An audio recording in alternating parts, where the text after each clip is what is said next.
what we showed the last time. And it's all in the pilots for the upcoming school year. The effect was a slightly lower tax cap calculation.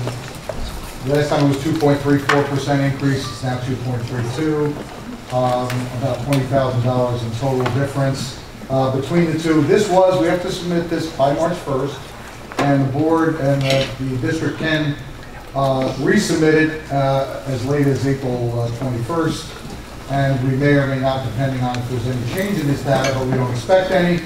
So this is, again, the maximum tax levy that can be levied for the upcoming school year. Slightly higher than it's been the last few years, primarily because CPI is now the lesser of CPI, or 2%. CPI came in over 2%. And actually the pilots went down a little bit, and that's why we're again looking at a slightly lower number here. So this is one change from our first meeting, and you'll see that incorporated in our revenues throughout. Also, regarding staffing in the budget, we do have a need for less sections at the elementary level. As you can see, we're not sure if it's going to be 2 less or 4 less elementary sections. They're still waiting for kindergarten registration and other information to come in. But there are 2 reallocations: literacy coach, project-based learning coach, and I think only one of those has been filled at this moment. We're still interviewing for the other one. These will be more senior staff. And then the other positions that are new in the budget are a new section of it's a 1211, and so we have 1 special ed teacher, 1 teaching assistant, and we also included 1 ENL teacher for the increased needs of that population that we have. Initially, when we ran the budget, we had a few more teaching assistant positions, and we actually had 3 teacher aide positions, which the feeling is they're not going to be needed to be added in the budget. So you'll see as we get to the expenditure side, a little less in staffing and benefits because of this slightly updated. So that's it as far as the new positions in the budget. Okay, here's the electives we see to be adding next year, as long as there's sufficient interest at the high school level, and obviously the new positions and the new special ed class. Okay, so very loud.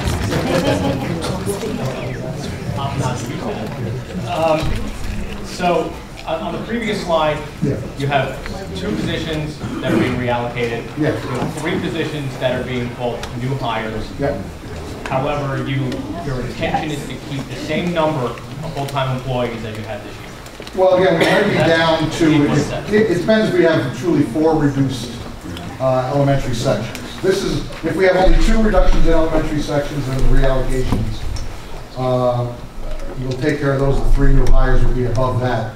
If there are 4 elementary reductions, and again, this will be through attrition, then we would have 2 of those with reallocated, and 2 we would just not fill those retirements. Okay. Yeah. So then we're anticipating not adding new heads, correct? We're going to be about the same FTE, and we'll know better. But when we're here again in April, we'll have finite, answers to that. And we may have a contingency in there based on if the kids come over in the summer, but we will tighten this up a little more. But right now, it looks like pretty much a flat FTE teaching staff. So I have a question on that follow-up, and I asked that question last time, and you explained that, the 2 new hires would have been 2 layoffs. 2 unfilled, was the ENL position an mandated position as per our numbers, or was it just our quiz? It's an increased need because of the number of ENL students.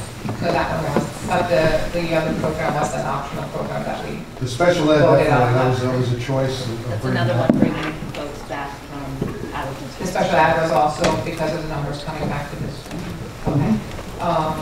Any savings in terms of BOCES? Yes, we are still looking at that. Special ed class is a net savings to the district. Okay. In spite of the hires. Oh, yes. Yeah. Most definitely. And then we have the project-based learning, which the board voted on at the last meeting. That was an option, not an mandate, obviously. So, thank you.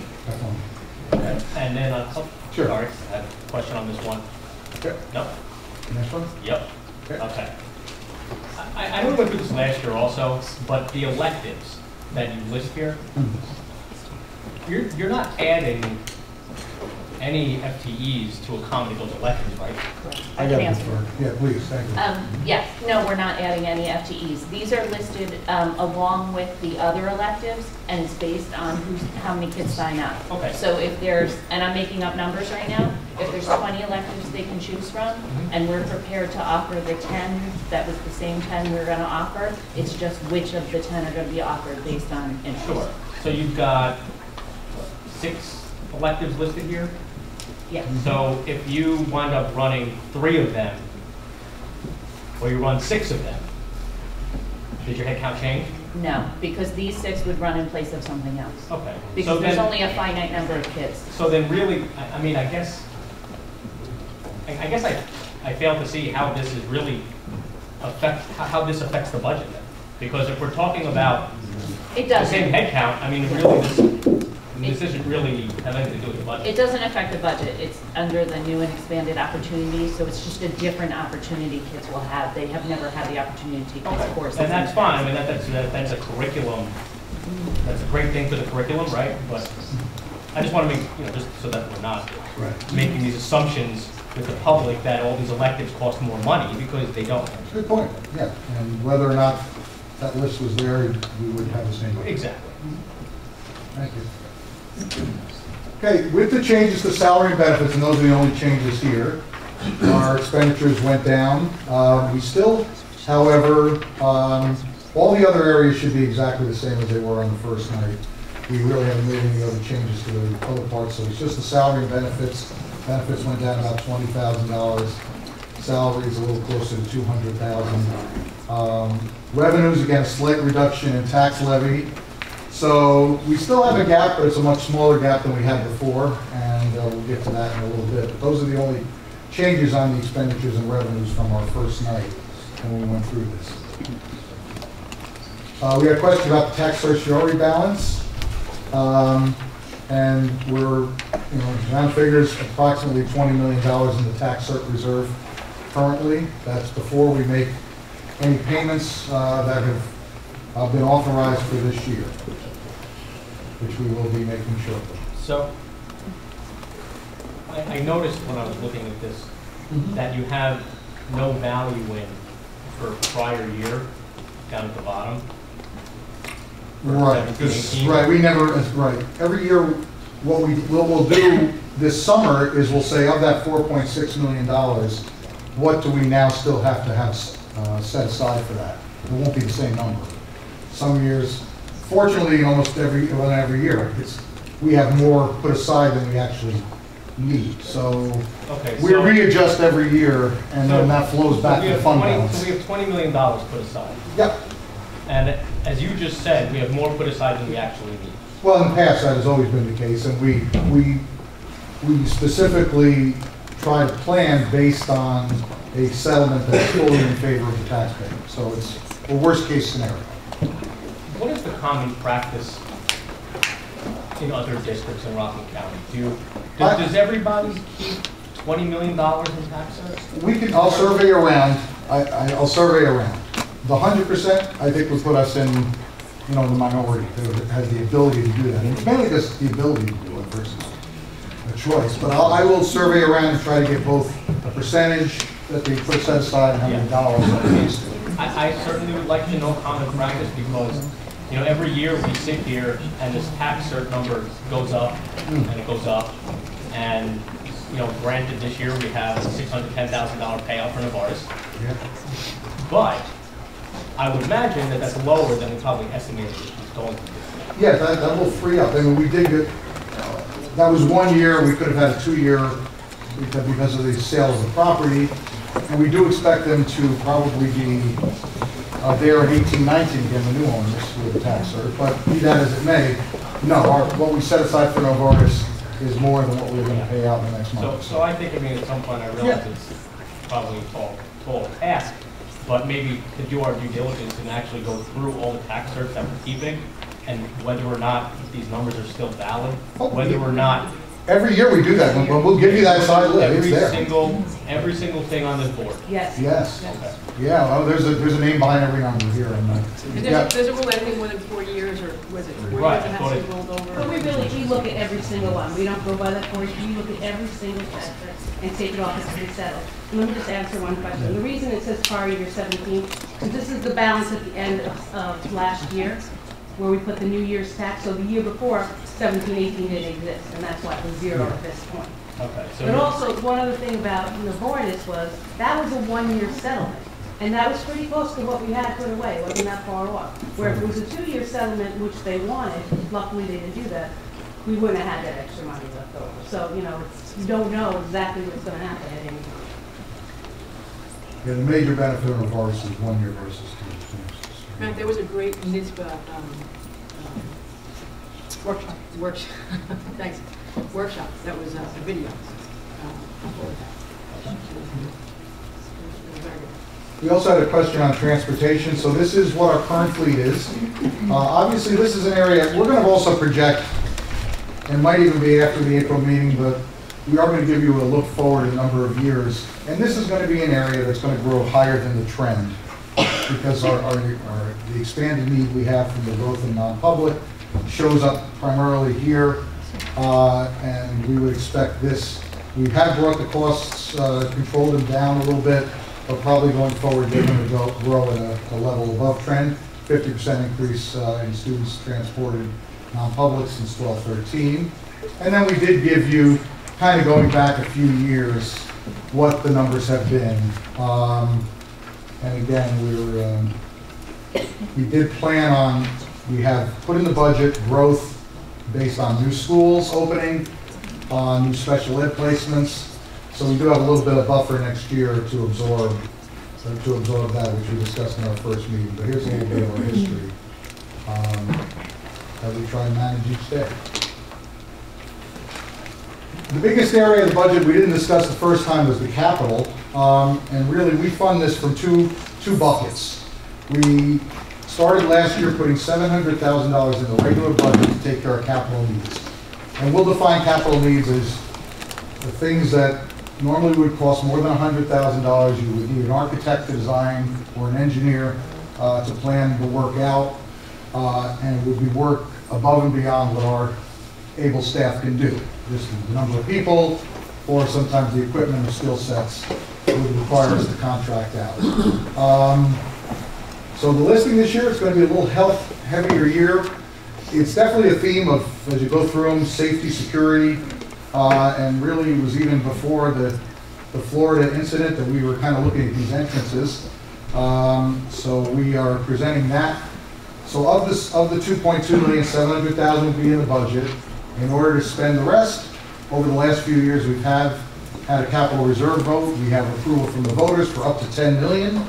So we will go to them and try to put meat on the bone for about $1.5 million of capital reserve, $700,000 of the budget.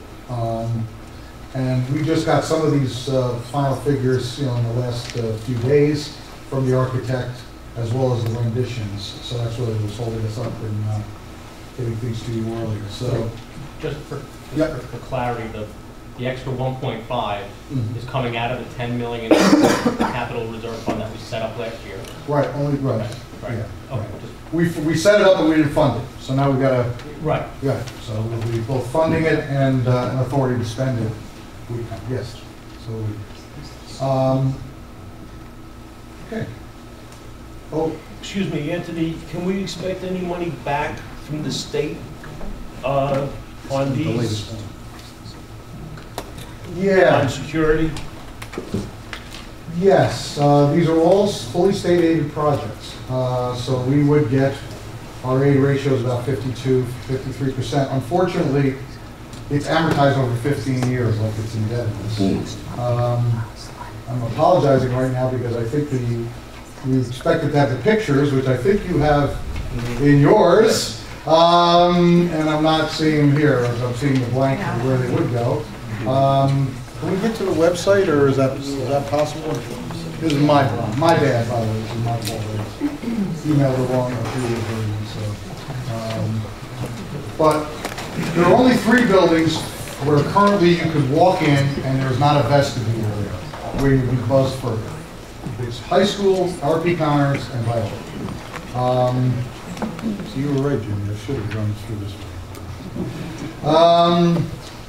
So we're going to try to go to the website and show those, but you'll see there's a design element to all of them, and again, my apologies to the audience, because that's trouble. They're the same architectural look to each of them. You're talking about the space between the two doors? Yes, well, basically we're expanding the space out. We're getting a bigger footprint. Yeah, is it on? To create a space with a two Yeah, sets. thank you, Eric, I appreciate it. Do you have any proposed timing for these? The problem with all this capital work is you need to get a building permit from the state education department. So in order to do that, you have to design it, which takes months. They right now have a 4 to 6 month review process. And I would think something like this is going to be on the higher end of the review process. Thank you so much, Eric, really appreciate it. So again, they're all going to have the similar kind of look and feel. There's kind of a little bit of a branding that's coming with this also. I mean, are we thinking, like a year? Could be I would think year? if we're building it next summer, that's about as good as, so summer of Summer of 19 is be, if we're building it then and we have it there for September of 19, Okay. that would be just wonderful. And what about the other capital expenditures? For the most part, the same. I mean, we could do some of that fire alarm work, probably. Again, we still have to go get a building permit. The review should be a lot less involved because there's less structural issues. And there's the kind of rounded, there's a portico's been removed at Connor with this look, for those more familiar with the building. So definitely a different look and feel, with the idea that they would be in that holding area, get buzzed in, the security person would be on the other end of things. So again, my apologies, that should have been right in this. So that's the look we're going after. The prices that you see there are what this is going to come in at, for what we've set aside. So, okay. All right, then we really only have 2 basic pictures left. Where are we at right now with these changes? We're at still have a gap of $123,204 between our revenues and our expenditures. But if the goal is, and we're looking for some guidance from the board as we move forward, and definitely by the April meeting, we still have in our sights bringing the tax levy down to 2%, not 232. And if that is our ultimate goal, at least to get to that point, then we would have to find increased revenues or expenses decreased of about $475,000. And the main piece of data we're still waiting for is the state budget. We don't feel that we were adequately taken care of in what they did with foundation aid, so we're hoping there's some additional state revenues we look at to close this gap. And then obviously, we're going to have to look back at number of sections and some other things on the expense side and bring it in for the next meeting. Also, between now and then, you would need to consider the second vote and approve a second vote.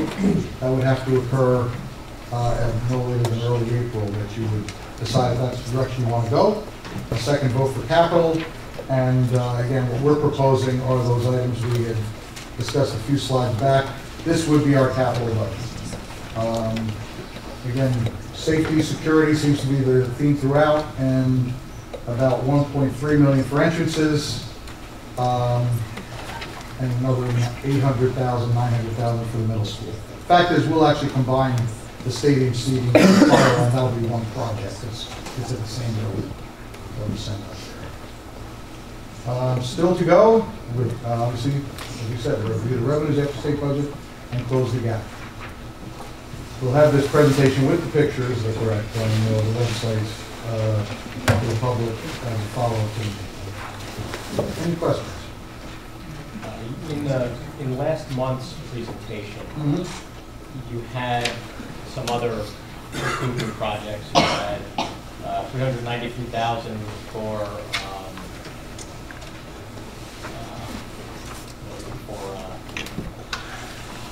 for the high school, for the fitness Fitness center, right. Okay. Those are things we're either going to be able to purchase ourselves, like equipment, or we'll primarily do the work, or we'll contract that. Don't have to go to an architect Okay, for but those. but. That's above and Say beyond. that's not in tonight's, but that's still on the table. Oh, yeah, that's in the Okay, budget. just wanna make sure. Oh, yeah, You know, and you've got, you know, another 175,000 for, you know, for, classroom modernization and.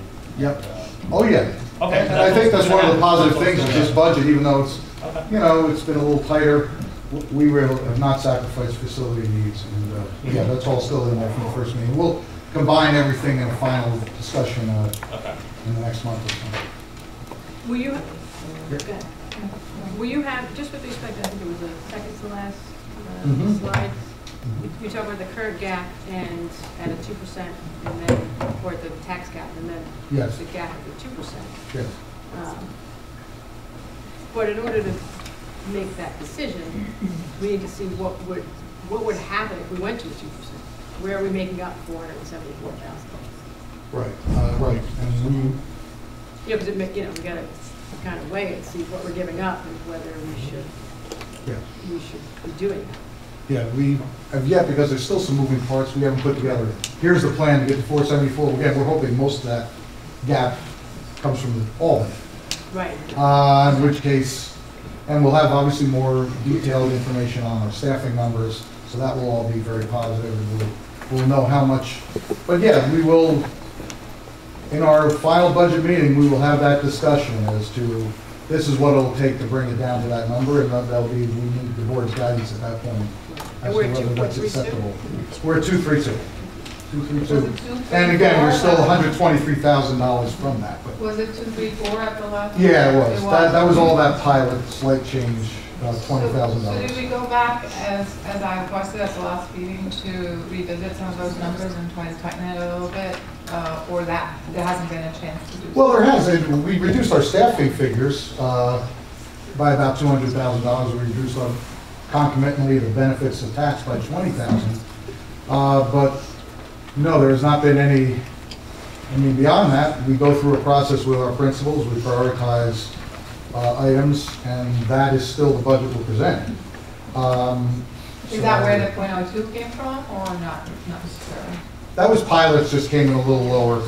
Oh, pilots came in? Yeah, pilots came in a little lower for next year. That was just a mechanical calculation that brought us down a little bit. But the reason we're not looking, last time we had a $400,000 gap and a $650 gap, the same two numbers. That was primarily due to the staffing changes.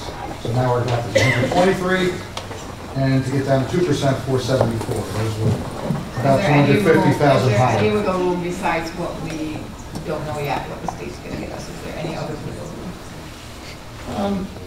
I mean, we're constantly looking at the budgets, you know, the items behind it, but we pretty much have now gotten our TRS rates.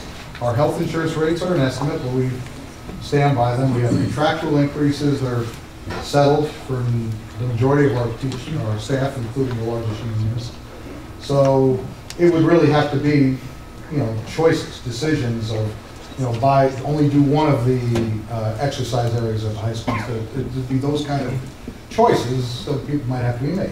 What about? We haven't made those. What about the health insurance and the retirement system? You know, we talked about that last time and about how those numbers could quite possibly be a bit inflated. I mean, have we relooked at those to see if we can maybe sharpen our pencil on that and get that number down a little bit so that the budget doesn't appear as high as it is?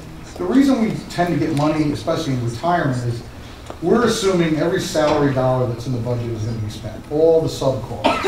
And we just take that total cost of all those salaries and factor in the rate that's applied to it. We know that just normal breakage and the way things work, we don't tend to spend every dollar of salary, so there's, Yeah. the tail is that you're spending less in benefits too. Yeah. But it's a worse, it's a bit of a, you know, we always expect to come in a little less there. Right. Your assumption is that this year we're going to fund about $200,000 less Yes. than what you had planned. Yeah. So, you know, if you use that same percentage for 18-19, I mean, that makes up probably more than half of that. And that's just on that one piece. Now, I'm not saying that you should knock $200,000 out of it, Yeah. but maybe there is a reasonable number that you can take. Maybe it's 100,000. And then if we look at the health insurance, maybe there's something we can sharpen our pencil on there, get that number down a little bit there. So that going for a 2% levy instead of 232 doesn't really put us in a hole. That's on our radar screen. We're looking at that 2%. That's the number we'd like to come in at. Okay, but are we looking at, Yeah, we're gonna move it, yes, but we will have a rationale for why we feel we can take money away. And right now, this meeting was based on the capital plan, the staffing changes we know of. Yes, we're gonna continue to fine tune. We're meeting on it on a regular basis. And if there are quote unquote easier cuts that can be made, we'll make them before we come to you.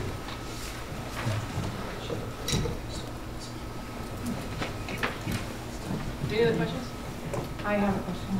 Yeah. We had, the advocacy committee had communicated with you. Yeah. Thank you for your response Mhm. regarding our poverty index, which is part of how our foundation aid is calculated.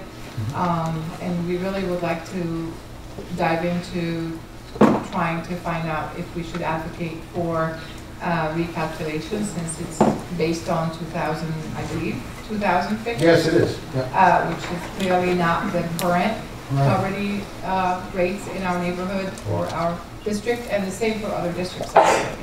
I know you did say if all districts are advocating for the same, that's fewer pieces in the same pie, Right. but should we be on the forefront of asking for a reevaluation?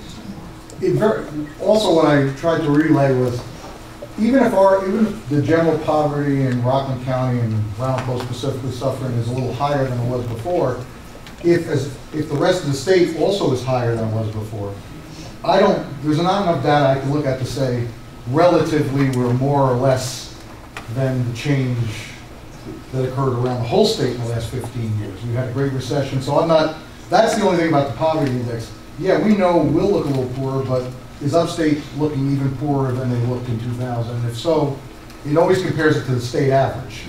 So it's kind of an unknown. I don't know. Could it be like a immediate solution though? No, I think the Before bigger issue is- everybody else catches that same, Well, catches wind of the same? Currency and formulas is a great thing. Why use data that's 20 years old when we have better data? So it's almost just a good governance type of way we should do business. But right now, we have an $8 million gap between our promise and what we're receiving. To argue to maybe make the gap 8.2 million, and put our effort towards, let's just fund the gap. And if it's over 3 years, which I know the resolution tonight, that will solve our problems this year, going forward for the next few years, if we actually got, even over 5 years, foundation aid fully So the funded. foundation aid formula should be first and foremost our Yes. advocacy priority Yeah, in and terms of finance. I think so. And these legislators get bombarded with everything from healthcare to education to environment, so I think you got to kind of just, with your few minutes, drive home the point. They're asking You have a that. formula, and again, we're one of the furthest away from full funding, so I think it makes a good argument.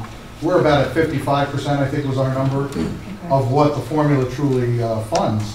That puts us on the lowest quintile in the state, among the 10% poorest, or furthest removed, so it's a That's strong advocate, it's a strong Better point to tailwind. make, in other words. Yes, I would just harp on that. Okay, thank you. Good luck. Okay, any other questions? Again, if you have any questions, review with the packet that I gave you, if you have any other questions regarding, I'm gonna have a quick presentation.